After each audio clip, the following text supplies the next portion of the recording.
विभूषितकरान्नवनीरजाभा पीताम्बरादरुणबिम्बफलाधरोष्टाः पूर्णेन्दु सुन्दरमुखादरविन्दनेत्रात् कृष्णात् परं किमपि तत्त्वमहं न जाने। श्रुतिस्मृतिपुराणानाम् आलयं करुणालयं नमामि भगवत्पादं शङ्करं लोकशङ्करः। शङ्करं शङ्कराचार्यं केशवं बादरायणं सूत्रभाष्य कृतौ वन्दे भगवन्तौ पुनः पुनः। तदा शिवसमारम्भां शङ्कराचार्यमध्यमाम् अस्मदाचार्यपर्यन्तां वन्दे गुरुपरम्पराम् वन्दे गुरुपरम्पराम् वन्दे गुरुपरम्पराम्। सद्गुरुनाथ महाराज की जय। दंष्ट्राकरालानि च ते मुखानि दृष्ट्वैव कालानलसन्निभानि दिशो न जाने न लभे च शर्म प्रसीद देवेश जगन्निवास। अमी च त्वां धृतराष्ट्रस्य पुत्राः सर्वे सहैवावनिपालसङ्गैः भीष्मो द्रोणः सूतपुत्रस्तथासौ सहास्मदीयैरपि योधमुख्यैः वक्त्राणि ते त्वरमाणा विशन्ति दंष्ट्राकरालानि भयानकानि केचिद्विलग्ना दशनान्तरेषु सदृश्यन्ते चूर्णितैरुत्तमाङ्गैः यथा नदीनां बहवोऽम्बुवेगाः समुद्रमेवाभिमुखा द्रवन्ति तथा तवामि नरलोकवीरा विशन्ति वक्त्राण्यभिविदलन्ति यथा प्रदीप्तं ज्वलनं पतङ्गात् विशन्ति नाशाय समृद्धवेगाः तथैव नाशाय विशन्ति लोकान् तवापि वक्त्राणि समृद्धवेगाः। लेलीयसे ग्रसमानाः समन्ता लोकान् समग्रान् वदनैर्ज्वलन्तीः तेजोभिरापूर्य जगत्समग्रं भासस्तवोग्राः प्रतपन्ति विष्णो। आख्याहि मे को भवानुग्ररूपो नमोऽस्तु ते देववर प्रसीद विज्ञातुमिच्छामि भवन्तमाद्यं न हि प्रजानामि तव प्रवृत्तिम्। श्रीभगवानुवाच कालोऽस्मि लोकक्षयकृत् प्रवृद्धो लोकान् समाहर्तुमिह प्रवृत्ताः ऋतेऽपि त्वां न भविष्यन्ति सर्वे एव स्थिताः प्रत्यनीकेषु योधाः। तस्मात् त्वमुत्तिष्ठ यशो लभस्व जित्वा शत्रून् भुङ्क्ष्व राज्यं समृद्धम्। मय्येवैते निहताः पूर्वमेव निमित्तमात्रं भव सव्यसाचिन्। द्रोणं च भीष्मं च जयद्रथं च कर्णं तथान्यानपि योधवीरान् मया हतास्त्वं जहिमा व्यतिष्ठ युद्धस्व जेतासि रणे सपत्नात्। संजय उवाच एतत् श्रुत्वा वचनं केशवस्य कृताञ्जलिर्वेपमानः किरीटी नमस्कृत्वा भूय एवाह कृष्णं सगद्गदं भीत भीतः प्रणम्य। तुम्हाला वाटत असेल की गीता पठण करून राहिले की काय? श्लोक क्रमांक 25 ते श्लोक क्रमांक 35 अशा 11 श्लोकांचा आज आशय घेतो आहे. यातले बहुतांश श्लोक वर्णनात्मक आहेत म्हणून 11 श्लोक एकत्र घेतले आहेत. चिंतनात्मक जो श्लोक आहे त्याचं सविस्तर वर्णन करतोय.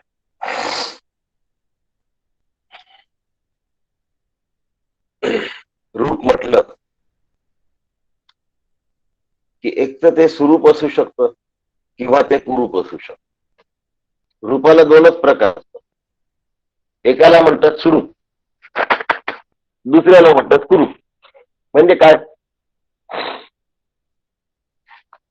हे घड्याळ आहे, मी तुम्हाला दाखवले.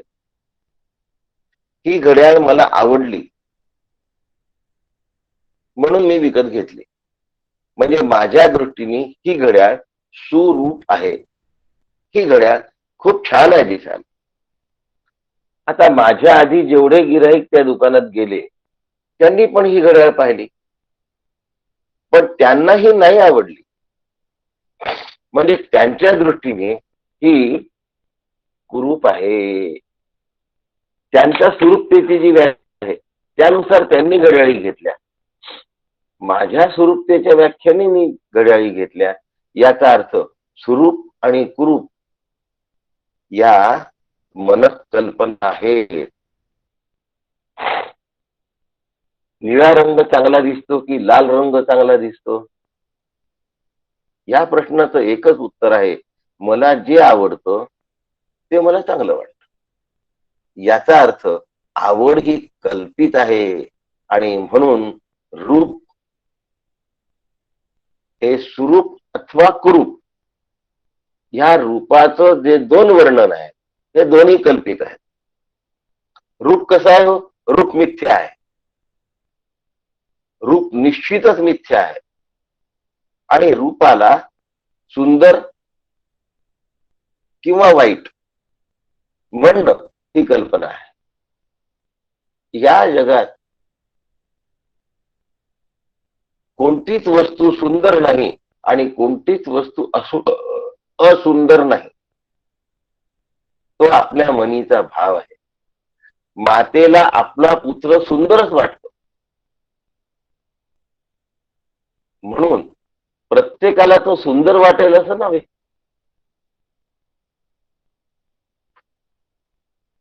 आता माता शब्दाचा अर्थ गेंड्याला जन्म देणारी जी आई, तिला आपलं ओबडधोबड अवाढव्य शरीर असलेलं जे गेंडा नावाचा पुत्र, तो तिला स्वरूप वाटतो. कावळा, त्यांना आपले पुत्र स्वरूप वाटतात. म्हणजे स्वरूप आणि कुरूप ही फक्त मनकल्पना आहे.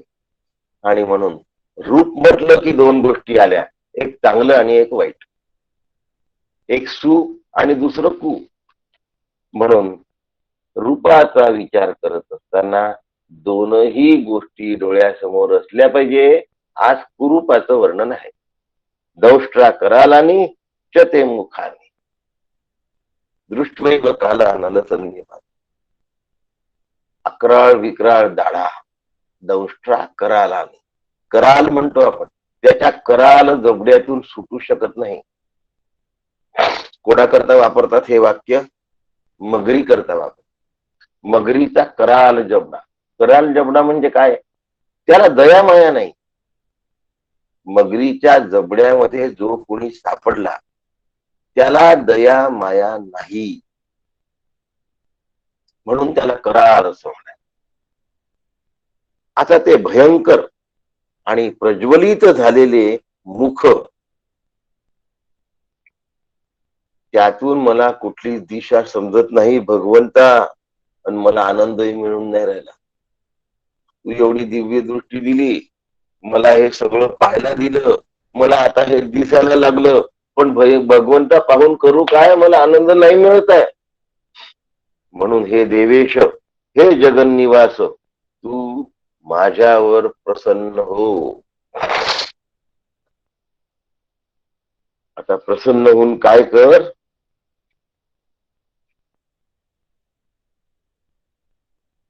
सगळे धृतराष्ट्राचे आता हे 11ही श्लोक एकत्र करतो. प्रत्येक श्लोकाचं वर्णन जरी करत असलो तरी श्लोक वाचत नाही. सगळे धृतराष्ट्राचे पोरं तुझ्या पोटात जाताना पाहतोय. तुझा घास होताना मला दिसतात आहे, तुझ्या समुदायासह, आणि सगळ्यांचा नाश होताना पाहतोय. भीष्म पितामह, गुरु द्रोणाचार्य, सूतपुत्र कर्ण आणि आमच्या भागातील महान योद्ध्यांचा सुद्धा तुझ्या मुखामध्ये प्रवेश होतो आहे. काय तुझं मुख आहे?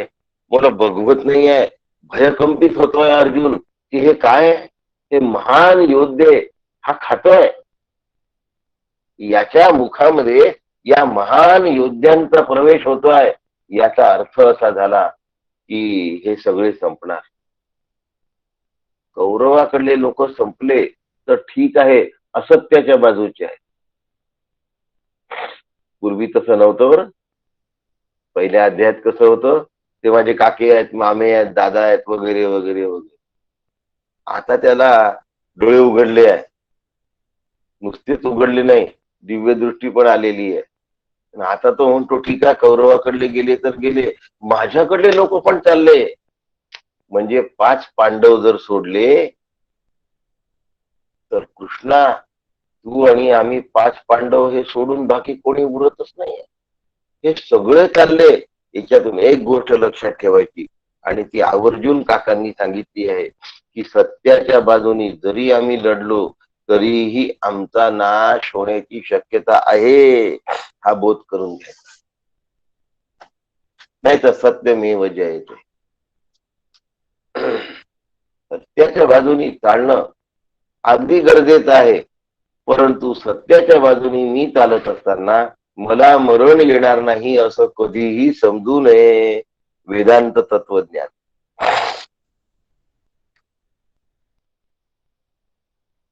युक्रेनचे सैनिक सत्याच्या बाजूने लढतात आहे की नाही? लढतात आहे. मग ते मरतात आहे की नाही? मरतात आहे. म्हणून बाजू तुम्ही सत्याची घेता की असत्याची घेता हा भाग नाही आहे. भाग काय आहे? मृत्यू अटळ आहे. तुम्ही सत्याला धरा की असत्याला धरा, पण सत्याला धरून आलेला जो मृत्यू आहे तो मला काय करून देतो? जिंकला तर राज्य प्राप्त करून देतो, आणि मरण आलं तर स्वर्ग प्राप्त. असो झालंय हे सगळं याच्या आधी अध्यायांमध्ये. आता माझं दुःखाचं कारण निघून गेलं पाहिजे. वेदांताचा अभ्यास केला की कारणासह वर्तमान सकल दुःख निवृत्ती झालीच पाहिजे. तर आम्ही हा अभ्यास केला. नाहीतर सकल म्हटलंय बरं का, आणि कारणासह म्हटलंय, आणि वर्तमान म्हटलंय. पुन्हा याच कालामध्ये आपला वेदांत शिकवणे हा इथे उद्देश नाही, भगवद्गीता सांगणे हा आपला इथे उद्देश आहे. म्हणून वेदांताचं तत्वज्ञान, भगवद्गीतेचा तत्वज्ञान निधिध्यासन जर केलं तर मी दुःखातून महत्व मुक्त होतो. हे रहस्य, हे बारकावे तरच मला समजले, नाहीतर मला भगवद्गीता समजलेली. छोट्या छोट्या गोष्टींनी जर मला दुःख होत, मी परमार्थाचा काय अभ्यास केला? सांगा ना, काय अभ्यास केला? आणि म्हणून भगवंत म्हणतात, अर्जुना, हे सगळे मी आधी मारून टाकले, म्हणून तुला हे माझ्या तोंडातून पोटात जाताना दिसले आहेत. तू आता त्यांना सेकंड हँड मार. काय भाषा आहे? समजण्यासाठी सोपी भाषा आहे. मी यांना ऑलरेडी मारून टाकलं आहे. तुझा धनुष्य लागणं, सॉरी, तुझा बाण लागणं हे फक्त निमित्त आहे. म्हणजे मी ऑलरेडी यांचा वध करून चुकलो आहे. तुला काय करायचंय आता? फक्त तुझा बाण यांच्या शरीराला लागण्याची देर आहे, की यांचा प्राण गेलाच म्हणून. आणि म्हणून भगवंत पुढे सांगतात आहे की महाभयंकर अकराळ विक्राळ झाडांच्या मुखामध्ये प्रवेश करत आहेत, आणि दातांच्या फटीमध्ये लोक अडकलेले आहेत, आणि हे अर्जुनाला बघवत नाही. वास्तविक जर बारकाईने पाहिलं तर यात हे लक्षात येत आहे की कौरवाचा नाश निश्चित आहे, आणि अर्जुनाचा विजय पण निश्चित आहे. पुन्हा शब्द बदलून सांगतो, कौरवांचा नाश अटळ आहे आणि अर्जुनाचा विजय निश्चित आहे. एवढं सगळं असताना सुद्धा अर्जुनाला आनंद नाही झाला. का आनंद नाही झाला? याच कारण ते भयानक रूप. युद्ध कधीच चांगलं नसतं. युद्धाचे परिणाम जय आणि पराजय जरी असले तरी जय होणारा माणूस फार मोठी हानी सहन करत असतो. पराभूत झालेला तर हानीला मुकलाच असतो, हानी झालेलीच असते. तो हानीपासून स्वतःला बाजूला करू शकत नाही. पण जो जिंकला असतो त्याची सुद्धा अतोनात हानी झाली असते. अभिमन्यू गेलाय, लक्षात ठेवा.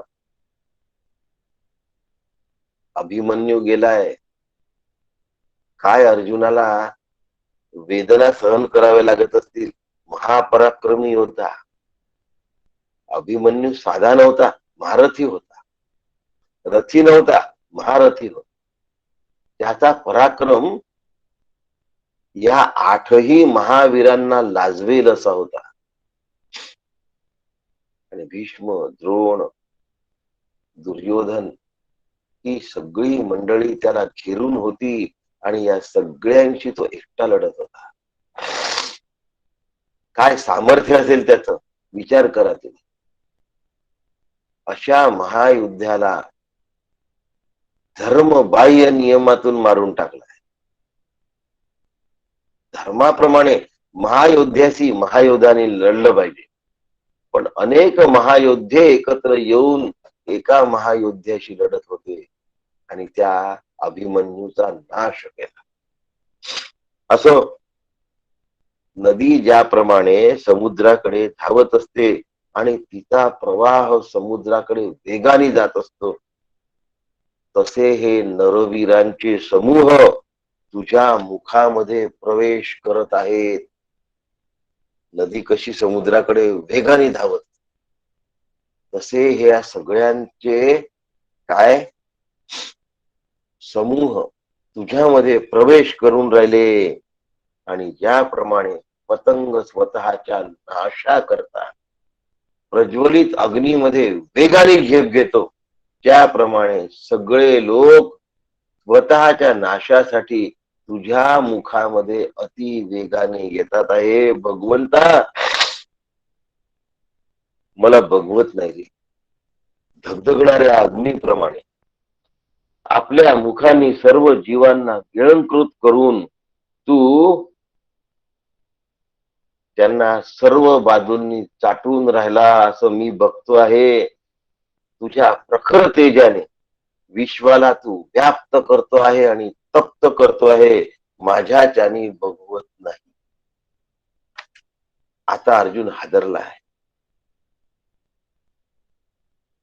आपण उग्र रूपधारी कोण आहात हे मला सांगा. काय म्हणतात, आख्यायिको भवान उग्र रूप नमस्तुते देव वरप्रति. मी तुम्हाला नमस्कार करतो, तुम्ही माझ्यावर प्रसन्न व्हा आणि विशेष स्वरूपाने मला तुम्हाला जाणण्याची इच्छा आहे, कारण तुमची प्रवृत्ती समजण्याची माझी क्षमता नाही. काय झालंय आता, तुमची प्रवृत्ती समजण्याची माझी ताकद नाही. मला माझ्या स्वतःच्या अस्तित्वाची कल्पना आलेली आहे. सगळं विश्व तुमच्या मुखामध्ये प्रवेश करत आहे, त्यामुळे मी एका थेंबाप्रमाणे आहे. भगवंताच्या रौद्र रूपाचा धारण करण्याचा उद्देश सफल झालाय या ठिकाणी. आणि आता भगवंताच्या विराट रूप पाहण्याची, विश्वरूप पाहण्याची इच्छा अर्जुनाच्या मनातली संपलीत आहेच, पण आता पुन्हा तो कधीच पाहू इच्छित नाही. तो इतका भयकंपित झालेला आहे. त्याच्यावर भगवान म्हणतात, कालोस्मी लोक क्षयकृत प्रवृत्त. मी लोकांचा संहार करणारा मी महाकाळ आहे. मी सगळ्यांच्या नाशाकरता प्रवृत्त झालो आहे. सर्व योद्धे तुझ्या वाचून सुद्धा जिवंत राहणार नाही. न भविष्यंती सर्वे येव स्थिता प्रत्यनिकेषु योधा. आता मात्र अर्जुन विचार करतोय की भगवंत महाकाळ आहे आणि भगवंताला हे युद्ध घडवून आणायचं होतं. हा सर्वनाश घडवून आणायचा होता आणि या सर्वनाश घडवून आणण्यासाठी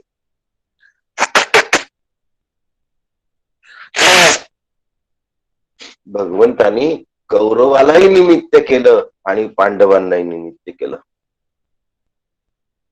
कौरव पराभवाकरता निमित्त झाले आहेत, पांडव विजयाकरता निमित्त झाले आहेत. आणि विजय आणि पराभव हा भगवंताचा खेळ आहे. भगवंतासाठी विजयही नाही आणि भगवंतासाठी पराभवही नाही. त्यांच्यासाठी हे सगळं कल्पित आहे. आणि म्हणून सर्व घटनांचं नियमन तो करतो. सर्व घटनांचा स्वामी तो आहे. आम्ही फक्त कठपुतले आहोत. कोण आहोत आम्ही? फक्त कठपुतले. कठपुतळी म्हणतात त्याला. रणभूमीवर सगळ्यांना एकत्र का आणलं? 18 अक्षोणी सैन्य का एकत्र आणलं? कर्मामध्ये त्यांना प्रवृत्त कोणी केलं? भगवंतानी केलं. दुर्योधनाच्या मनात युद्धाची संकल्पना कोणी निर्माण केली? भगवंतानी निर्माण केली. पांडवाच्या मनातही युद्धाची संकल्पना कोणी निर्माण केली? भगवंतानी निर्माण. कौरवाला अहंकारातून युद्ध करण्यासाठी प्रवृत्त केलं. अहंकार वृद्धी झाली आणि कौरवांना युद्ध करावंसं वाटलं. अहंकार प्रवृत्ती कोणी निर्माण केली? भगवंतानीच केली. आणि अर्जुनाना म्हणजे पांडवांमध्ये धर्म प्रवृत्ती निर्माण केली आणि धर्म प्रवृत्तीतून धर्माचं रक्षण करण्यासाठी युद्ध केलं पाहिजे. हेही कोणी प्रवृत्ती निर्माण केली, हेही कोणी प्रवृत्त केलं? ते भगवंतानीच केलं. वाईट प्रवृत्ती भगवंतानीच निर्माण केली. चांगली प्रवृत्ती सुद्धा भगवंतानीच निर्माण केली. भगवंताला या जगाची निर्मिती करून जग चालवायचं आहे. तो दोन्ही प्रवृत्ती निर्माण करतो. त्यामुळे कोणती प्रवृत्ती निर्माण हो, त्यांनी भगवंताला फरक पडत नाही, साधकाला फरक पडतो. मला जर भगवत रूप व्हायचं असेल तर दुष्प्रवृत्तीचा बळी मी दाता उपयोगाचा नाही. मला सत्प्रवृत्त व्हावं लागेल. आता मी कठपुतळी झालेलो आहे. आता तुझं गांडीव हे निमित्त आहे. तुला ज्ञानाचा उपदेश करण्याची इच्छा होती, पण तुला माझं विश्वरूप पाहायचं होत. घे बघ, आता तरी कळलं ना की सगळ्यांच्या मागे कर्तुम अकर्तुम मीच आहे. सर्व कौरव त्यांचा मृत्यू थांबवू शकत नाही. महाकाळ रूपाने मी त्यांना ग्रासतो आहे. हे सगळं धृतराष्ट्राला सुद्धा संजयाने सांगितलेलं आहे. पुन्हा लक्षात ठेव. याच कारण आहे संजय उवाच आहे याच्यानंतर 2 श्लोकानं. म्हणजे एवढं सगळं धृतराष्ट्राला सांगितल्यानंतरही या धृतराष्ट्राचे डोळे का उघडले नाही? कारण हा अविद्येने आंधळा झाला आहे, अज्ञानाने ग्रासला आहे. डोळे नाही इतका बहिर्दृष्टीने आंधळा नव्हे, अंतर्दृष्टीने पण आंधळा आहे. नुसता बाह्य दृष्टीने धृतराष्ट्र आंधळा नाही, नुसते डोळे नाही म्हणून धृतराष्ट्र आंधळा नाही. याच्या अंतःकरणाची दृष्टी म्हणजे विचार शक्ती हरवून गेलेला आंधळा आहे धृतराष्ट्र. डोळे गेलेला एक आंधळा आणि विचार दृष्टी हरवून गेलेला आंधळा. तो आंधळा दुरुस्त नाही. असं आमच्या मेडिकल सायन्स मध्ये कॅटरॅक्ट जर झाला तर काही दिसेन असं होतं, असा आंधळा दुरुस्त होतो. पण ज्याचा रेटायनस फाटलाय, दृष्टीपलट म्हणा, मागे एक पडदा असतो रेटायना नावाचा, तोच ज्याचा फाटून गेला आहे, तोच ज्याचा छिन्न विच्छिन्न झाला आहे, त्याचा बाकी डोळा चांगला असूनही दृष्टी येण्याची शक्यता नसते. तस ज्याचे वैचारिक डोळे हरवून गेले आहेत, संपून गेलेले आहेत, त्याला बाह्य दृष्टी असती तरी काय फायदा झाला असता? काहीच नाही. असा ठार आंधळा. आता आपण थोडासा शब्दप्रयोग बदलू. ठार आंधळा धृतराष्ट्र आहे, वैचारिक आंधळा आहे. नेत्राच्या आंधळे पण ही व्यंग नाही आहे, पण वैचारिक आंधळे पण हे दुर्दैव आहे, लक्षात. म्हणून आम्हाला दृष्टी मिळाली याचा अभिमान बाळगू नका. वैचारिक दृष्टी जर तयार झाली असेल तर तुम्ही भाग्यवान आहात. वैचारिक दृष्टी तयार व्हायला मेहनत करावी लागते, कसावं लागतं, स्वतःला सोलून घ्यावं लागतं स्वतःला. जाऊ द्या, विषय पुन्हा सोलीव सुख नावाचा समर्थांचा विषय. सोलून घ्यावं लागतं हो स्वतः. केळ सोलल्याशिवाय केळ खाता नाही येत. म्हणून मग केळाचं साल काढतो आम्ही. नेहमी लक्षात ठेवा तुम्ही की केळाला साल काढायला गेलं की 3 किंवा 4 साल निघतात केळाचे, याच्यापेक्षा जास्त नाही निघत. पहिला स्थूल देह, पहिलं साल, दुसरं साल सूक्ष्म देह, तिसरं साल कारण देह, आणि एखादं बारीकस जे उरतं ते चौथं साल महाकारण देह. आणि हे चारही सालांचा निराश केल्यानंतर आत्मरूपता आहे. याला सोलीव सुख म्हणतात. समर्थांनी लिहिलंय सोलीव सुख, आणि त्यावर काकांनी विवेचन केलेलं आहे. कुठे आहे? काकांचं सोलीव सुख नावाचं एक छोटस पुस्तक आहे. त्यावेळेला त्याची किंमत एक 2-4 रुपये होती, आणि आता अध्यात्म आणि जीवन किंवा साधक बोध अशा कोणत्या तरी पुस्तकात मागच्या बाजूला सोलीव सुख म्हणून काही पानं छापलेले आहेत. बघा, मग तुम्हाला हे अर्थ उमगतील. तस्मात् त्वमुत्तिष्ठ विष्णु नमस्व जित्वा शत्रून् भुंक्ष्व राज्यं समृद्धम मय्येवैते निहता पूर्वमेव निमित्त मात्रम भव सव्यसाची. हा महामंत्र दिलाय. या अध्यायातला महामंत्र आहे निमित्त मात्रम भव. आपलं नाव घ्यायचंय, सव्यसाची नाही म्हणायचं. काय म्हणायचं? आपलं नाव घ्यायचं. निमित्त मात्रम भव. मग आता माझं नाव सुनील आहे, भव सुनील म्हणायचं. सव्यसाचींचा अर्थ सांगून देतो आणि मग आपल्या नावावर येऊया. ज्याला दोनही हाताने नैपुण्याने धनुष्य चालवता येतो, प्रत्यंच ओढता येते आणि नेम मारता येते. धनुष्य ज्या वेळेला हात घ्यायचा असतो तेव्हा तो डाव्या हातात घ्यायचा असतो, आणि तीर आणि प्रत्यंच्याही उजव्या हाताने ओढायची असते. नेम बरोबर लागला पाहिजे असा धनुष्य धरायचा असतो. अर्जुन कुठल्याही हातात धनुष्य धरून, कुठल्याही हाताने प्रत्यंच्या ओढून इतक्या गतिमानतेने तो तीर सोडत असे की अर्जुनाने सोडलेला पहिला तीर हुकवायच्या आधी दुसरा तीर त्या शत्रूवर येऊन आदळल्या जात. अर्जुनासमोर रथी महारथी नामोहरम होत असत. अर्जुनाच्या धनुष्याच्या वेगाला अडवण्याची क्षमता भीष्माचार्याशिवाय कोणात नव्हती, लक्षात ठेवा. भीष्माचार्यांनी स्वतःच्या बाणाच्या बांधाने गंगेचं पाणी अडवलंय. साधी गोष्ट नाही.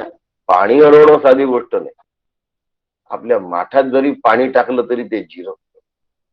कसे बाण मारले असतील भीष्माचार्यांनी की पाण्याचा थेंब बाहेर आला नाही. असं अशा महायोद्ध्याला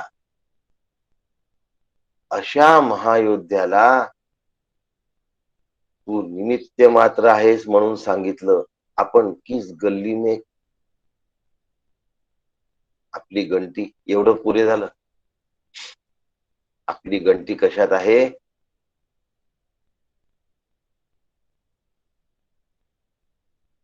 काकांनी ज्या वेळेला या विषयावर गडावर प्रवचन केलं. गड म्हणजे सज्जनगड, त्यावेळेला शिवगड नव्हता. प्रवचन केलं तेव्हा मला अतिशय वाईट वाटलं. कारण काका म्हणाले की मी माझ्या घरातला नगण्य घटक आहे हे आपण लक्षात ठेवा. अक्षरशः माझा दिवस उदासीनतेमध्ये गेला. मी खिन्न झालो. मला चैन पडेना. का बरं चैन पडेना? कारण मी स्वतःला नगण्य घटक कधी समजलोच नाही. आणि काकांनी सांगितल्यानंतर हे समजणं मला भाग होत. हे समजणं माझं कर्तव्य होतं. हे समजून घेणं माझी जबाबदारी होती. आणि नुसतं समजून शब्दाने समजून घेणं माझी जबाबदारी नव्हती. मी माझ्या घरातला नगण्य घटक आहे हे माझ्या अंतःकरणात कोरून घेणं माझी जबाबदारी. आणि म्हणून मला खिन्नता. पूर्ण दिवस मी उदास होतो. मला काही सुचलं नाही. संध्याकाळी काका जेव्हा फिरायला निघाले तेव्हा मी काकांना म्हटलं, काका आज अशी चपराक बसली की काही सुधरून नाही राहिलं. म्हणजे काय झालं रे? मी म्हटलं तुम्ही मला घरातला नगण्य घटक म्हटलं आणि तुम्ही सांगितलं की इथे स्वतःचं नाव लावून घ्या. भव सव्यसाचींच्या जागी स्वतःचं नाव लावून घ्या. आता भव सुनील तू कोण आहेस? तुझ्या घरातला तू नगण्य घटक आहेस. हे वाक्य मला सहन होत नाहीये का? काका म्हणाले छान झालं. हे वाक्य तुला सहन होत नाही, अजून विचार कर. हे किती बरोबर आहे याचा विचार कर. आणि जसा जसा जसा जसा विचार करशील तसं तसं तुला उत्तर मिळेल. दुसऱ्या दिवशी म्हणले तू कसा आहेस रे?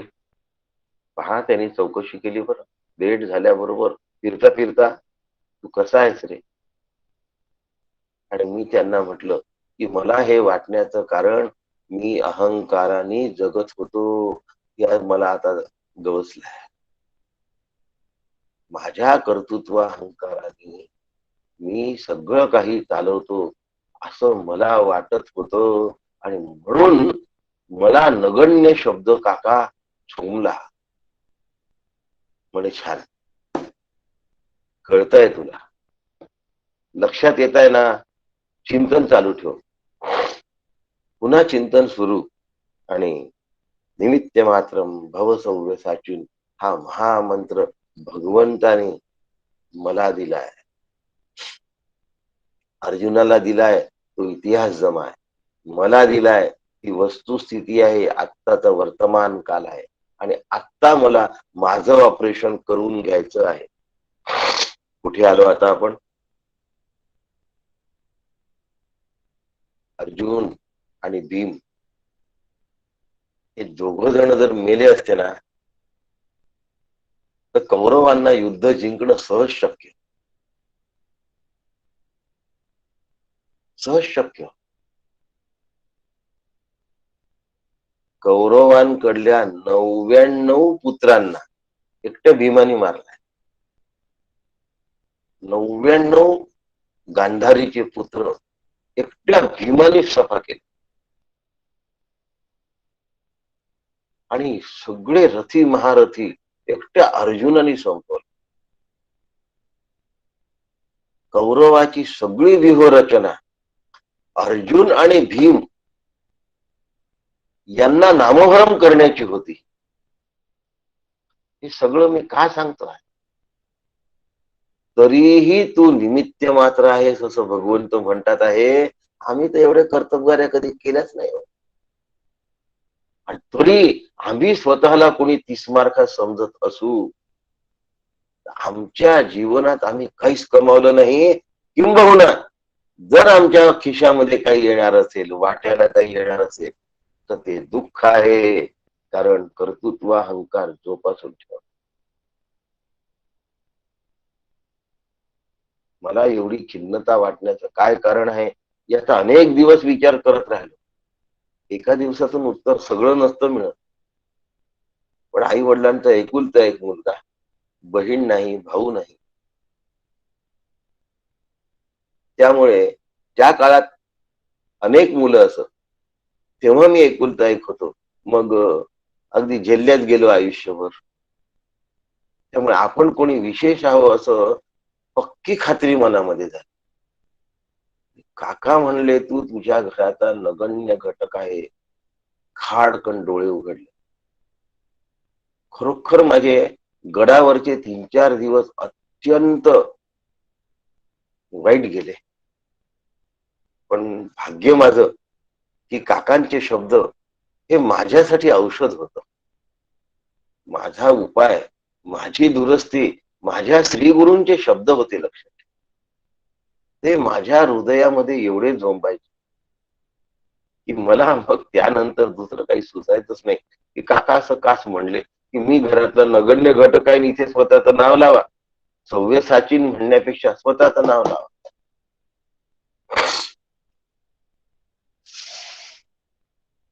आम्ही स्वतःला, मी स्वतःला कुणीतरी समजत असतो. मला असं वाटतं की माझ्यामुळे माझं घर चांगलं चालतं. मग आता स्त्री असो की पुरुष असो, प्रत्येकाने नाही तर बस माझ्यामुळे माझं घर चालतं. माझ्यामुळे हे कौरव पांडवाचं युद्ध आहे ना, हे माझ्यामुळे मी जिंकणार आहे असं अर्जुनाला वाटत. आपल्या संदर्भात आपण जे काही करतो त्या करण्याला दिलेली बुद्धी कोणाची असते हो? बुद्धी कर्मानुसार आहे. पूर्वकर्मात केलेली जे पुण्य आणि पाप यांचा जो साठा आहे त्यानुसार आमच्या अंतःकरणात प्रवृत्तीचा म्हणजे बुद्धिवृत्तीचा उदय होत असतो. आणि ती उदय झालेली बुद्धिवृत्ती ही पूर्वकर्मातून आलेली असते. म्हणजे पुन्हा ती शुद्ध नसतेच. एक तर चांगली असते, नाहीतर वांगली असते, पण माते पावी जे ते शुद्ध होत. अकर्तृत्व ती नसते. ती चांगलं कर्म करण्याची असते, नाही तर वाईट कर्म करण्याची असते, पण अकर्तृत्व होण्याची ती वृत्ती नसते. आणि तिथेच माणूस मार खातो. म्हणून स्वबुद्धीच्या गाढवावर बसून परमार्थाचा प्रवास करायचा नसतो. श्री गुरुबुद्धीने परमार्थाचा प्रवास करायचा असतो. ज्यांना श्री गुरु लाभले नसतील त्यांनी शास्त्र बुद्धीने परमार्थाचा अभ्यास करायचा. माध्यम मी आहे, नियोजन त्याचं आहे. माझ्या माध्यमातून त्याच्या नियोजनाने माझं घर चालतं आहे. नाही तर मग मी किती शहाणा, यूं केलं त्यूं केलं त्यूं केलं. आपण फक्त निमित्त मात्र. याचं एक छोटस उदाहरण तुम्हाला देतो, मला पटेल. मी आपण म्हटलंय बरं, तुम्ही नाही म्हटलं. माझ्या सगट तुम्ही, आपण सगळ्यांनी शुक्रवारी ऑनलाईन भगवद्गीता ऐकली. सगळ्यांजवळ पॅक घेतलेले होते नेटवर्क. असं असताना सुद्धा आपल्याला नेटवर्कनी दगा दिल्यामुळे बंद ठेवावं लागलं की नाही त्या दिवशी. मी कितीदा तरी जॉईन होण्याचा प्रयत्न केला, रिस्टार्ट करून पुन्हा जॉईन होण्याचा प्रयत्न केला, पण माझा आवाज तुमच्यापर्यंत पोहोचत नव्हता. तुम्ही जॉईन झाला होतात, पण आपण एकमेकांना कनेक्ट झालो नव्हतो. तुमच्याही जवळ नेटवर्क पॅक होता, माझ्याही जवळ नेटवर्क पॅक होता. तुम्हीही प्रयत्न केले होते, मीही प्रयत्न केलो होतो, पण आपल्या दोघांच्या प्रयत्नाची गाठ बांधल्याच जाईना. शेवटी आपल्याला वर्गाला सुट्टी द्यावी लागली की हा आपण सोमवारी घेऊ. कोणाची योजना आहे? कुणाची योजना आहे? आणि माझं जर कर्तृत्व असतं आणि तुमचं जर कर्तृत्व असतं तर आपण शुक्रवारी हा श्लोक पूर्ण केला असता की करू शकलो का? आपण निमित्त मात्र आहोत की नाही? ऑनलाईन वर सुद्धा उदाहरण देता आलं आणि आपलं ऑफलाईनला तर मला खूप उदाहरणं सुचतात. तुम्हाला वाटतं की मी छान उदाहरणं देतो, पण ऑफलाईन मध्ये माझे उदाहरणं खूप असतात. कारण चेहरे मला दिसले की उदाहरणं सुचतात. चेहऱ्यावर नुसते प्रश्न जरी दिसले तरी मला उदाहरणं सुचतात. मला चेहरे वाचण्याची सवय आहे. मी माझ्या घरातला नगण्य घटक आहे. मी माझ्या समाजातला नगण्य घटक आहे. मी माझ्या देशातला नगण्य घटक आहे. देह म्हणून मी जगामध्ये मच्छर जसे असतात त्यासारखा नगण्य घटक आहे. भारतात किती करोड संख्या आहे? 130. 130 मध्ये माझी गणती कुठे आहे?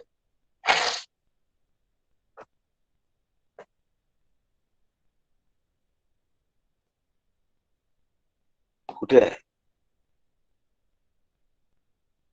कुठेच नाही. हे नेहमी लक्षात ठेवावं. हे कधी विसरू नये. माझ्या देहाच्या जाण्याने या जगात काहीही कुणाचंही इतकंसही वाकडं होणार नाही, बिघडणार नाही. माझ्यावर कुणी अवलंबून आहे या भ्रमामध्ये जरा सुद्धा राहू नका. निमित्त मात्रम भव सव्यसाचे परमपूज्य जनार्दन स्वामी सज्जनगडवरचे. अगदी थोडक्यात सांगतो, त्यांची पत्नी पहिल्या बाळणपणातच गेली. त्यांना कन्या रत्न झालं होतं. अंत्यसंस्कार झाला आणि संध्याकाळी त्या मुलीला घेऊन आपल्या मांडीवर बसले. मुलगी टाहो फोडत होती. तिला भूक लागली होती. एक चिमणी होती लहानशी, म्हणजे दिवालगिरी किंवा पंटी म्हणतो आपण. त्याच्या उजेडात बसले होते. मुलगी रडत होती, मांडी हलवत होते स्वतःच्या मुलीला. त्या मुलीचा पहिला दिवस जन्माचा. त्याच दिवशी तिची माता गेलेली आणि पिता तिला मांडीवर घेऊन चूप करण्याचा प्रयत्न करतात आहे. तेवढ्यात वरून एक पालीचं अंड पडलं. ते फुटलं. त्यातून पालीचं पिल्लू बाहेर आलं आणि दिवालगिरी भोवती असलेले बारीक जे किडे आहेत, थोडा वेळ ते निकोचित राहिलं आणि ते बारीक किडे त्यांनी खाल्ले. हे पाहिल्याबरोबर जनार्दन स्वामींच्या अंतःकरणामध्ये विचार आला की याचं पोट भरणारा कोण आहे? मग ह्या मुलीचं कसं होईल? मी नसेल तर हिचा सांभाळ कसा होईल? हा विचार करण्याचा मला अधिकारच उरला नाही. पहा, चिंतन करणाऱ्यांच्या अंतःकरणात ज्या वेळेला विवेक भिनतो त्याचा सहज परिणाम वैराग्यामध्ये, आणि ते वैराग्य त्यांना आत्मस्वरूपाप्रत घेऊन जातं, कारण ते विवेक युक्त असत. जनार्दन स्वामींनी त्या मुलीला मांडीवरून खाली ठेवलं. त्या दिवशी ते निघून गेले. ते पुन्हा कधीही परत आले. आता या मुलीचं शिक्षण झालं की नाही, विवाह झाला की नाही, संसार कसा करते, असले प्रश्नच त्यांच्या मनात निर्माण झाले. विचार करा. निमित्त मात्रम भव सव्यसाची. मी केवळ निमित्त आहे आणि म्हणून माझ्या जीवनात जे काही घडलं आणि घडू नाही शकलं याची खंत बाळगायचं कारण नाही. जे घडलं त्याची उर्मी अंतःकरणामध्ये येण्याची गरज नाही. जे मी घडवू शकलो नाही ते घडवणं भगवंताचीच इच्छा नव्हती, हे लक्षात ठेवा. मी एक नगण्य घटक आहे. काय वाक्य आहे, अर्थ आहे मराठीत निमित्त मात्रमचा? माझ्या घरातला मी नगण्य घटक आहे. नगण्य घटकाने कधीही मला विचारलं पाहिजे असा मनामध्ये विचार सुद्धा आणता उपयोगाचा नाही. नाहीतर मी नगण्य घटक आहे हे मला पटलंच नाही. लक्षात, मी निमित्त मात्र आहे हे मला पटलं नाही. त्यांनी की मला विचारलं नाही, मी कार घेऊ का? कोणी? मुलांनी घेतली, त्यांनी महागडी कार. पण बाबा मी कार घेऊ का असं एक नुसतं विचारलं असतं तर काही बिघडत होतं का? म्हणजे तुला गण्य घटक आहे असं वाटतं, तुझी गणना व्हावी, तुझी विचारणा व्हावी, तुला महत्व दिल्या जावं असं वाटतं. लगेच तुम्ही म्हणाल का मग खरंच नाही का, घरात मोठ्या माणसाला विचारू नये का? कशाचा मोठा? शरीराने मोठा, वयाने मोठा, जास्त पावसाळे पाहिले म्हणून मोठा. मोठा तो कशाला म्हणतोय? वड मोठा आहे. अणु रेणू या तुकडा तुका आकाश आहे एवढा. मोठे पण फक्त तेच आहे. श्रुती स्मृतींचे अर्थ नाही नाही, आम्ही किती मोठे नाही का, आम्ही घरातले वडील नाहीत का. श्रुती स्मृतींचे अर्थ आपण होऊनी मूर्त अनुष्ठोनी जगा देत वडील जे. उपनिषदांचे अर्थ, भगवद्गीतेचे अर्थ स्वतःच्या जीवनात आचरून जे दुसऱ्याला देतात त्यांना वडील म्हणतात. आणि अशा वडिलांना मला मुलांनी विचारलं नाही असा विचारच मनात येत नाही. सगळं भगवंताच्या नियोजनातून होतं, सगळं माझ्या माध्यमातून होतं. मी केवळ माध्यम आहे. काही जण स्वतःला स्पीकर म्हणतात. माईक, लाऊडस्पीकर असतो की त्याच्यासमोर माईक असतं ज्याच्यातनं आपण बोलतो, असं म्हणतात. हे उदाहरण अगदी बरोबर. आणि म्हणून मी केवळ एक माध्यम आहे. I am just media. माझं शरीर हे माध्यम आहे. माझ्यामुळे हे झालं असं कधीही वाटता कामा नये. मी नसेल तर होणार नाही असं कधीही वाटता कामा नये. महापराक्रमी राजा विक्रमादित्य ज्याच्या नावाने संवत्सर आहे, आज त्याच्याबद्दल आपल्याला काही माहिती. विक्रमादित्य राजा गेले तर कसं होईल असं विक्रमादित्यालाही वाटलं. आणि आम्ही चिलटासारखे अस्तित्व असणारे क्षणिक जीव स्वतःला कोणीतरी म्हणवून घेत. नेहरू नंतर या भारताचं कसं होईल असा अनेकांना प्रश्न पडला होता. या सर्व वेड्यांना आज उत्तर मिळालेलं आहे. होता बरं त्या काळी प्रश्न, नेहरू नंतर कसं, नेहरू नंतर कसं.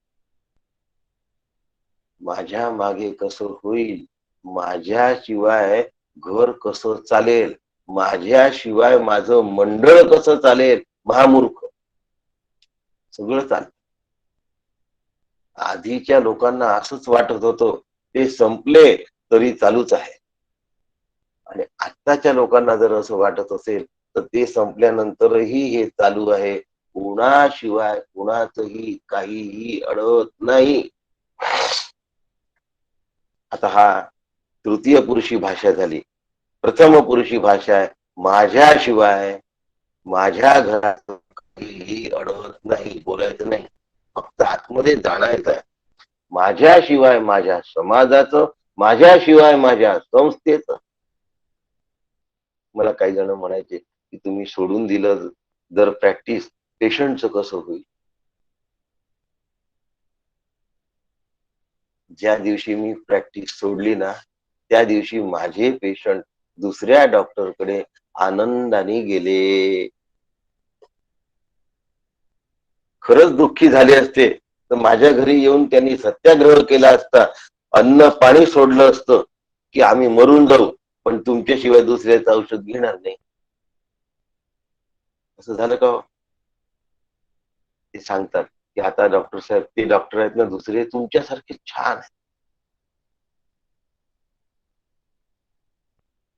आपल्यावर कुणीही अवलंबून नाही हे पक्क लक्षात ठेवा. ही बोलभाषा असते की तुमच्याशिवाय आमचं काही नाही. घरातल्या माणसाला म्हणायचं असतं आणि वडीलधाऱ्याने हे समजून घ्यायचं असतं की माझ्याशिवाय जग चालणार. आणि म्हणून मराठीतलं ते भावगीत लक्षात ठेवायचं की सूर्य उगवेल नद्या वाहत राहतील, चंद्र उगवेल वारा वाहत राहील. तू जाता जाईल काय, जन पळभर म्हणतील हाय हाय. ही वस्तुस्थिती आहे. लक्षात एवढेही मोठे व्हा. लाखो लोकांच्या एकत्रीकरणाने अंत्ययात्रा निघालेली असली तरी तो माणूस गेल्यानंतर जग थांबत नाही. जगाचा कुठलाही व्यवहार थांबत नाही. आपण कोण लागलो, किस गंटी में बस निमित्त मात्रम भव सव्यसाची.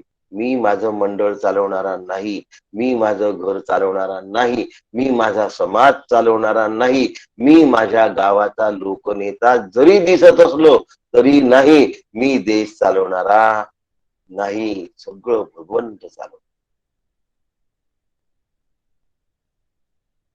सगळं भगवंत चालवतो आहे. हे माझ्यापाशी आणून मला भिडवलं पाहिजे आणि याची प्रत्यक्ष अंमलबजावणी केली. खरोखर आज मला कळत आहे की ती त्यावेळेला आलेली जी खिन्नता होती, उदासीनता होती, नैराश्य होतं, फार वाईट वाटलं काकांच्या या वाक्यात. ते माझ्या हृदयाला छिद्र करून गेलं. माझ्या हृदयातलं रक्त भळभळ व्हायला लागलं की काकांनी मला नगण्य घटक, मला सहन नाही झालं हे वाक्य. त्याचा परिणाम आज अत्यंत सुख, समाधान आणि आनंदामध्ये परिवर्तित झाला हे आता कळतं.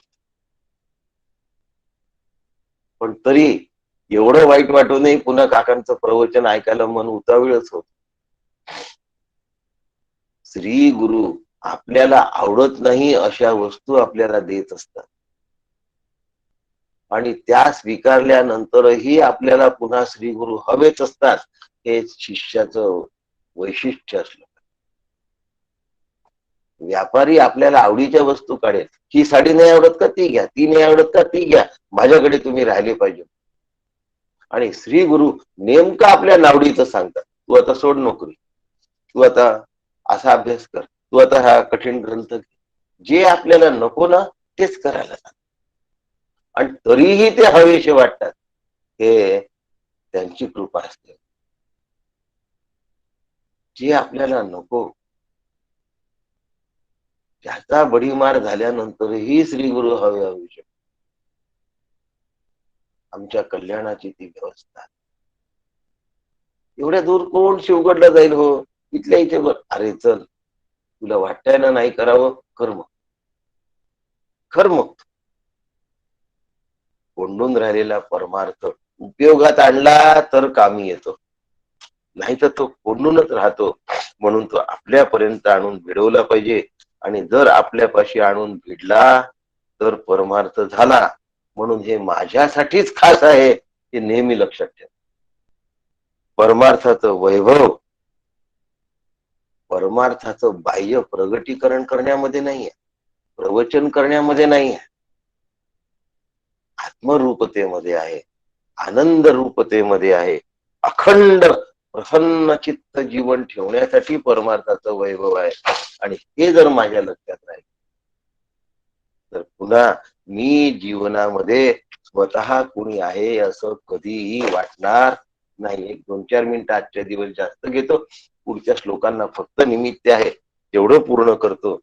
पण समर्थांची एक ओवी आठवली, तेवढ्या 2 ओव्या तुम्हाला सांगितल्याशिवाय मला चैन पडणार. मी सांगितल्यावर तुम्ही म्हणाल आम्हाला या माहिती आहे. एक मुख्य परमेश्वरू, एकच मुख्य कोण आहे, एकच आहे. दुसरी प्रकृती जगदाकार, समर्थांनीच म्हटलंय बरं दुसरी शब्द पण. एक मुख्य परमेश्वरू, दुसरी प्रकृती जगदाकारू, तिसरा आपण कैसा चोरू आणीला मध्ये. तू कोण चोर आहेस मध्ये आलेला, मी नावाचा हा तू कोण चोट्टा आहेस. पुरुष आहे आणि प्रकृती आहे. पुरुष सत्य आहे, प्रकृती मिथ्या आहे. पुन्हा तिसरा तू कोण आला चोट्ट्या. ऐसे हे सिद्धची असता, चोट्ट्या ही शिवी समजावून घ्या, ही शिवी स्वतःला भिडवून घ्या, याचा चिमटा लावून घ्या. ऐसे हे सिद्धची असता, नाथिली लागे देह. हे जर वस्तुस्थिती आहे तर मग देहाचा अहंकार आला कुठून. परंतु विचारे पाहो जाता काहीच नसे, परंतु विचारे पाहू जाता काहीच नसे. आता या ओवीचा अर्थ कळतोय की काकांनी मला विचार कर का म्हटलं. का गडावर 5 दिवस असे निघून गेले.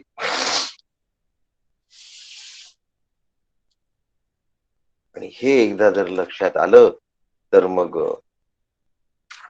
आपल्याला सुद्धा पटेल की नेमकं मला काय करायचं आहे आणि नेमका परमार्थ काय आहे. म्हणून यात शब्द आहे तस्मात त्वमुत्तिष्ठ आणि यशो लभस्व. आता तू जागा हो, उत्तिष्ठत जाग्रत प्राप्य वरांनी बोध. हे वाक्य स्वामी विवेकानंदांना खूप आवडत आणि हे कठोपनिषदातलं आहे, लक्षात ठेवा. विवेकानंदांचं आवडतं उपनिषद कठोपनिषद, डॉक्टर काकांचं आवडतं उपनिषद केनोपनिषद. काकांना खूप आवडतं केनोपनिषद, काका खूप प्रेम करतात केनोपनिषदावर. याचा अर्थ इतर उपनिषद काकांना आवडत नाही असं घेऊ नका. इतर उपनिषद विवेकानंदांना आवडत नाही असं नाही, पण त्यांच्या अंतःकरणाला फार आकार दिला तो कठोपनिषद आणि काकांना केनोपनिषद. आणि माझ्यासाठी तर यातलं कुठलंच उपयोगी येत नसते, तो भगवद्गीतेचा तरी अभ्यास करावा. आणि तस्मात त्वमुत्तिष्ठ यशो लभस्व जित्वा शत्रून् भुंक्ष्व राज्यम समृद्ध. मी म्हटलंय निमित्त मात्रम भवस, मी आपलं नाव घ्यायचं भव सुनील. मग आता जित्वा शत्रून् भुंक्ष्व राज्यम समृद्धम. कोणता शत्रू आहे? अहंकार. आता ही गीता मला या ठिकाणी काय सांगते आहे? माझ्यामध्ये असलेले षडरिपू हे माझे शत्रू आहेत, त्यांना मी जिंकलो पाहिजे. जित्वा शत्रू भुंक्ष्व राज्यम समृद्धम. आनंद साम्राज्याच्या धनी संतांच्या बिरुदावलीमध्ये अनंत कोटी ब्रह्मांड लायक राजाधिराज. कोणतं आहे हो राज्य? आनंद साम्राज्य आहे. आनंद साम्राज्याचे सम्राट संत आहेत. भुक्त्वा शत्रुम राज्यम समृद्ध, जित्वा शत्रून भुंक्ष्व राज्यम समृद्ध. म्हणून मरायच्या आधी जीवनमुक्त व्हायचं आहे आणि आनंदाने बाकीचं जीवन जगायचं आहे. भगवद्गीता याच्यासाठी. आता थोडी मला युद्ध करायचं, आता थोडी मला काही कोणाला भीष्म द्रोणाला मारायचं. माझ्यामध्ये असलेले अहंकार, षडरिपू, त्रिदोष हे मला घालवायचे आहेत, हे माझे शत्रू आहेत आणि आनंद साम्राज्याचा सम्राट व्हायचा आहे. मय्ये वैते वा वा वा. या शत्रूंना सुद्धा भगवंतानी आधीच मारून टाकलेला आहे. माझ्यातल्या अहंकाराला, माझ्यातल्या मत्सराला, लोभाला, मोहाला भगवंतानी आधीच मारून टाकलं. मग मी त्याला टूल देतो, हवा घालतो आणि त्याला पुन्हा फुंकर मारून पुनर्जागृत करतो. म्हणून ते आहेत. वास्तविक ते मिथ्या आहेत. हो, मारून टाकलं म्हणजे काय? भगवंतानी माझ्यातले षडरिपू मारून टाकले म्हणजे काय? ते मिथ्या आहेत हे मला सुचवलं आहे. पण मी सत्यत्वाची हवा घालतो षडरिपूंना आणि मग ते पुन्हा वरती येतात. मी केलं म्हणून घर इतकं वर आलं. मला माझ्या मुलांनी विचारलं पाहिजे बापाची भूमिका. मला माझ्या सुनेनी विचारलं पाहिजे घरातल्या रिटायर्ड गृहलक्ष्मीची भूमिका. ज्यांचे टायर घासून घासून झिजून गेलेले आहेत, तरीही मला नवीन लक्ष्मीनी विचारलं पाहिजे कोणती भाजी करू आई. बस तेवढं विचारलं की केलेली भाजी गोड लागते, आणि विचारलं नाही तर कितीही चांगली असेल तरी ती कडू लागते. हो, किती किती विष आहे या अहंकाराचा. केवढा विषारी आहे, केवढा जहरीली आहे. हलाहल शंकर पचवू शकले, त्यांनी आपल्या गळ्यामध्ये साठवून ठेवलं, पण अहंकाराचं विष निस्तनाभूत केल्याशिवाय सोडत नाही. म्हणून जितवा शत्रू. या 6 शत्रूंना मला नामोहरम केलं पाहिजे. नामोहरम करण्याचा रस्ता काय आहे? निमित्त मात्रम असंग शस्त्रेण दृढेन चित्वा. यांचा संघच नाही करायचा, यांच्या बरोबर राहायचंच नाही. त्यांना उसळू दे. त्यांची जर तुम्ही दखलच घेतली नाही ना तर तेही खजील होतात, लाजतात आणि मग त्यांना पळून जाण्याशिवाय रस्ता नाही. परमेश्वराच्या समष्टीच्या खेळामध्ये मी फक्त निमित्त मात्र आहे. फक्त निमित्त मात्र. किती पाऊस पडला पाहिजे माझ्या हातात आहे का? किती ऊन असावं माझ्या हातात आहे. सूर्य आजच्या दिवस 2 तास उशिरा निघावा माझ्या हातात आहे का? चंद्र असावा की नसावा, चांदण्या दिसाव्या की दिसू नये, किती दिसाव्या माझ्या हातात आहे. नद्यांनी समुद्राकडे न जाता पहाडांकडे जावं माझ्या हातात आहे का? माझ्या हातात काहीच नाही. माझ्या हातात एवढीशी सुद्धा गोष्ट नाही, तरीही मी स्वतःला कोणी तिस्मारखा समजतो. हे माझं दुर्दैव आहे. म्हणून साधकाबरोबर दुसऱ्या साधकाचा सहवास आहे. एकमेकांशी बोलून वाटचाल करावी. जर सहवास व्यावहारिक सत्तेमुळे शक्य नसेल, वेगळ्या गावात राहतात, फोननी आपण भेटू शकतो, बोलावं, आपले रस्ते काढून घ्यावे, वारंवार मैत्री करावी. अशा जीवलगांची काय करावं? जवळचं नातं निर्माण, त्यांच्या सहवासात राहण्याचा जास्तीत जास्त प्रयत्न करावा. आणि सहवासात राहण्याचा सगळ्यात सोपा रस्ता असतो सेवेला पटकन उचलून घ्यायचं, कामाला पटकन उचलून घ्यायचं, आपल्या वाट्याला ओढून घ्यायचं. ते दिल्यानंतर घेईल असं नसतं. आणि मग विश्वचक्रामध्ये मी निमित्त मात्र आहे हे मला कळतं, आणि मी परमेश्वराच्या हातातला भाऊला आहे हे मला कळतं. मला तुम्हीच सांगा एक साधी गोष्ट, आपल्या जर हातात असतं तर आपण आपल्या सगळ्या मुलांना पंतप्रधान करून टाकलं. आपले मुलं शंकराचार्य किंवा विवेकानंदच झाले असते. का नाही झालं? मुलांचा निर्माता सुद्धा मी नाही, मी निमित्त मात्र निर्माता. जर मी खरा निर्माता असतो ना, तर मुलं विवेकानंद आणि शंकराचार्यच झाले असते. तसं नाही होत.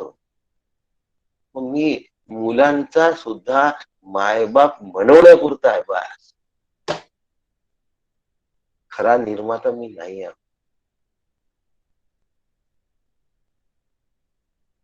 एवढं जर कळलं तर तटस्थ आणि साक्षी भावाने जगाकडे बघता येतं, आपल्या कुटुंबाकडे बघता येतं, स्वतःच्या देहाकडे बघता येतं, उर्वरित राहिलेल्या जीवनाकडे बघता येतं. आणि असं जर बघितलं तर मी कुठेही अडकून पडण्याची शक्यता राहत नाही. याला पुरुषार्थ, एवढंच कर्तव्य आहे मनुष्य देहात. आणि म्हणून ते म्हणतात की द्रोणम च भीष्मम च जयद्रथम च कर्णम तथान्यानपि योधवीरा. तू फक्त त्यांना मार, पण व्यथित होऊ नकोस. त्यांना मी मारून टाकलेला आहे. मया हतास्तम जहिमा व्यतिष्ठा युद्धस्व जेतासी रणे सपत्ता. तुला फक्त निमित्त व्हायचंय. हे सगळं संजयानी ऐकलं. एतत् श्रुत्वा वचनम केशवस्य कृतांजलीर्वेपमाना किरे आणि नमस्कृत्वा भूय एवाह तर गदगतम. काय परिस्थिती झालेली आहे. अर्जुन सद्गतीत झालाय आणि सद्गतीत स्वराने भीतयुक्त अर्जुन पुन्हा भगवंताला म्हणतो आहे. काय म्हणतो आहे ते आपण उद्या सकाळी. अर्जुनाला पटलं की अर्जुनासारखा महायोद्धा, महापराक्रमी, महावीर एक क्षुल्लक निमित्त आहे, परमेश्वराच्या हातातली कठपुतली आहे. आणि अर्जुन जर कथपुतळी असेल तर मी कोण आहे? स्वतःला कठपुतली सुद्धा म्हणून घेण्याच्या लायकीत आहे की नाही? एवढा जर विचार केला तर आजपासून अहंकाराचा विमोड व्हायला सुरुवात होईल. अहंकाराच्या पर्वताचा चकनाचूर होईल. भगवद्गीतेचं सामर्थ्य आहे. मनापासून ऐका, जीवनाचं कल्याण करून घ्या आनंद साम्राज्याच्या सिंहासनावर बसूया. आपण सगळ्यांनी थोडा वेळ अधिक दिला त्याबद्दल मी तुमचा खूप आभारी. तुम्हा सगळ्यांना नमस्कार करतो आणि थांबतो. रामकृष्ण. रामकृष्ण हरी काका. राम रामकृष्ण हरी सनी मामा. रामकृष्ण. रामकृष्ण हरी काका. रामकृष्ण हरी काका.